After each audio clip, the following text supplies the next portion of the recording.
अपने सबके मिथिला संस्कार पर स्वागत करै छी। गौरी बनाबे के विधि दै छी। देखियो गौरी बनाबे के ओहने विधि छै। मधुश्रावणी, पंचमी, बरसाइत, साँझ, निस्तार जे होइ छै तुषारी के तहू में, लेकिन तैयो अपने सबके हम बता दै छी जे गौरी बनेथिन हुनका साड़ी देबनि, ओहिमे खोइछ देबनि, पाइ देबनि, तेल सिन्दूर कऽ देबनि, 5टा हरदि के फूट लऽ लेब, हुनका सिलौट के नीक से साफ सुथरा कऽ कऽ ओहि पर 5टा हरदि के फूट, 2टा मूड़ी दूइब सब धऽ कऽ आ गोसाउन ब्रह्म के गीत भऽ जेतै। गीत भेला के बाद में गौरी के गीत हेतै ना, उ हरदि के की करथिन, पीसथिन। बिना हरदि के गौर बनने अपना सबके कल्याण नहीं छै। माता जे पार्वती छथिन से हरदे के गौर से प्रसन्न होइ छथिन। आ महादेव हरदि के कहियो नहीं बनाएब, नहीं तो बड़ दोख लिखै छै। खाली गौरी बनाबे के शुभ देने छै जे गौरी बना के अहाँ पूजा कऽ सकै छी हरदि के।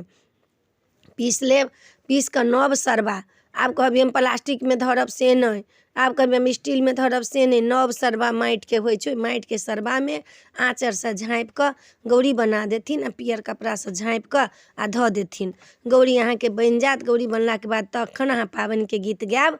पाबनि के गीत गायब जखन तक कन्या के तेल पड़तनि, सोहागिन के तेल पड़तनि, सिन्दूर पड़तनि। गोसाउन ब्रह्म गीत के बाद तो सोहागिन सबके तेल सिन्दूर पड़ै छनि। बिना तेल सिन्दूर के नहीं होइ छै। तेलो सिन्दूर के बहुत बड़का महत्व छै। माता जानकी कहने छथिन बिना सोहागिन के तेल सिन्दूर देने कोनो काज शुभ नहीं हैत।